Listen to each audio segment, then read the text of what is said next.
চশমাখানটা তোমার রাজ্যের ধুলা ধরছে, চশমাখানটা পরে আমি শান্তি। বাল তোরা কতবার বলবো যে আমার সামনে রুগী ফুগি রাখবি না, রাখলে মানে একটা খাতরা নার্স দ্বারা রাখবি, তাহলে দেখি একটু কাজে মন বসবে।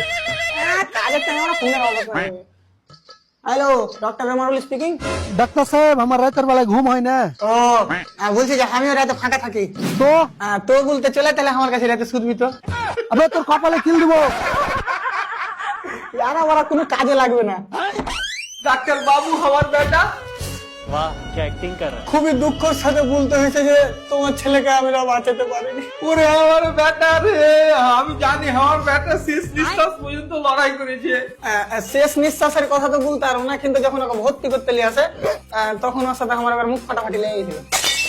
তোর মাথা ঠিক আছে তো? কেন? হ্যাঁ হ্যাঁ, আমি এতক্ষণে বুঝতাম না আর বেটা কি করে মরেছে।